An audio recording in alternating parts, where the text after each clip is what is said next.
Everyone's heard of Bird Box, but how deep have you really dug into it? We've gone and gathered up some moments in the movie that you may have missed, so take off that blindfold. Here's a look at the small details you missed in Bird Box. The first flashback in the film opens on Malorie's apartment, where her sister Jessica brings her groceries to restock her fridge. They also discuss the painting Malorie is working on. The artwork is filled with people standing next to each other in the darkness, close but not interacting.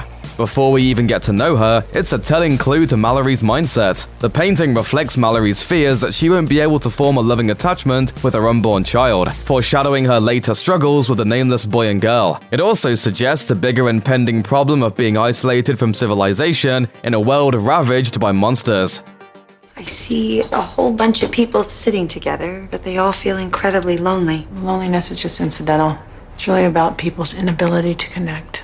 Right before Gary reveals himself as a servant of the creatures, he lays out a series of drawings, showing what seems to be his personal take on what the monsters look like. Several of the drawings have distinct features, hinting towards specific supernatural designs, including one of the most famous cosmic horrors in the history of literature, Cthulhu. The cephalopod head of one of the monsters is subtly threatening and immediately distinguishable. While the monsters are probably not literally cohorts of Cthulhu, the drawing seems to be a shout-out to one of the founders of modern horror, H.P. Lovecraft. The writer was a master at crafting cosmic nightmares, often leaning largely on the fear of the unknown. Bird Box takes inspiration from a lot of horror stories that came before it, but the idea of a monster so otherworldly that it's impossible to show on screen owes a major debt to Lovecraft, likely inspiring this nod to one of the author's most infamous creations. When Malorie first reaches the house, society is in the middle of falling apart. As the phone and cable networks begin to fail, one call manages to get through, leading to a heart-wrenching scene between two despairing parents and their child, who clearly sees one of the monsters while on the phone. After rushing out the door without a thought for her own safety, the couple isn't seen again in the movie, or at least they're not seen alive. When the group heads out in a car with blacked-out windows to gather supplies, they run over several speed bumps in the road, one of which turns out to be the couple's bodies, lying in the street not so far from the house. While their faces are hard to recognize, their clothes are the same, providing some closure for their gruesome fate. That's a speed bump. The scene in Malorie's apartment is actually a goldmine for little teasers of the apocalypse to come. Another painting, next to the larger piece she's working on, sports a number of elements that eerily foretell the events that are about to unfold. A deer can be seen being hunted by a wolf while a ghoulish form hovers over them. Add that to the appearance of a bird above it all, and the whole piece seems to scream out with some kind of prophetic foreknowledge. Malorie can't tell the future, but it's interesting to note that this specific scenario seems to be on her mind. One way or another, her subconscious saw it coming.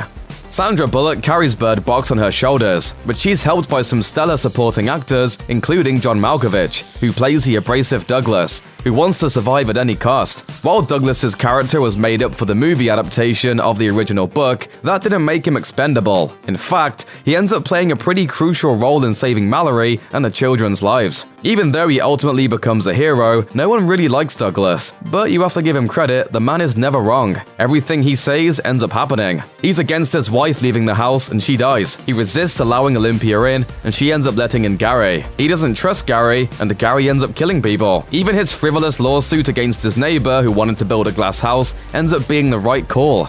It's his property. Why do you care what he builds? Because I have to look at it.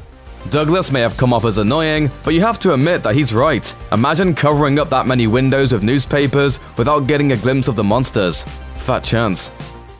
I think it's a huge mistake. Well, you would, Douglas. You think everything is a huge mistake.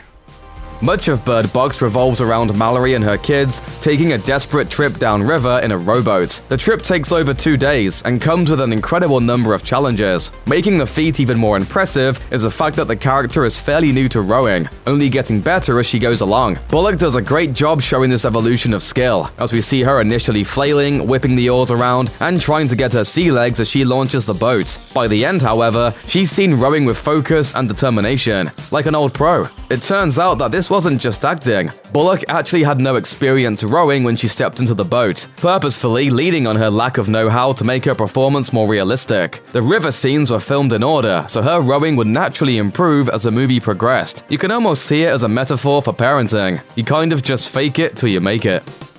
We are going on the trip now. It's going to be rough.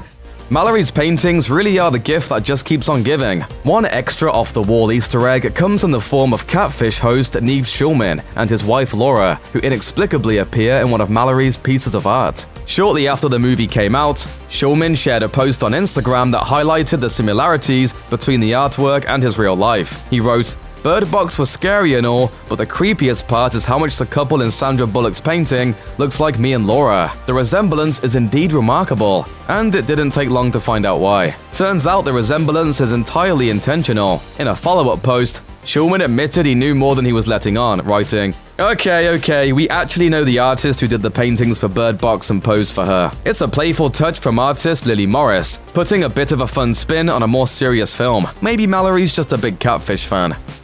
Turn on the news, dum-dum. Dum-dum. Check out one of our newest videos right here. Plus, even more Looper videos about your favorite stuff are coming soon. Subscribe to our YouTube channel and hit the bell so you don't miss a single one.